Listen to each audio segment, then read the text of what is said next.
আজ আমি বাড়িতেই বানিয়ে নিলাম ফ্রাইড রাইস আর চিলি চিকেন। আর ভাবলাম রেসিপিটা তোমাদের সঙ্গেও শেয়ার করি। চিলি চিকেনটা বানানোর জন্য প্রথমেই আধা কিলো বনলেস চিকেনের মধ্যে দিয়ে দিলাম গোলমরিচের গুঁড়ো। এটাকে ভালো করে মিক্স করে তার মধ্যে দিয়ে দিলাম আদা রসুনের পেস্ট। যেহেতু বাড়িতে কাশ্মীরি লঙ্কার গুঁড়ো ছিল না বলে দিয়ে দিয়েছি সানরাইজ লঙ্কার গুঁড়ো, আর দিয়ে দিয়েছি স্বাদ মতন নুন, আর দিয়েছি একটা ডিম। এরপর সামান্য একটু কর্নফ্লাওয়ার দিয়ে ভালো করে মিক্স করে আধা ঘন্টার জন্য রেখে দেবো। তারপর একটা কড়াইতে তেল গরম করে সেটাতে এক এক করে চিকেন গুলো ছেড়ে দেবো। তারপর চিকেন গুলোকে উল্টে পাল্টে ভালোভাবে লাল লাল করে ভেজে উঠিয়ে নেব।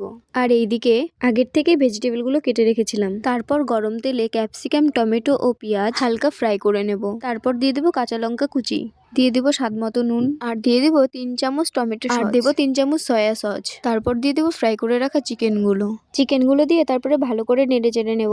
এরপরে দিয়ে দেবো 4 চামচ কর্নফ্লাওয়ার। এরপর সামান্য একটু জল দিয়ে ঢাকনা দিয়ে ঢেকে দেবো।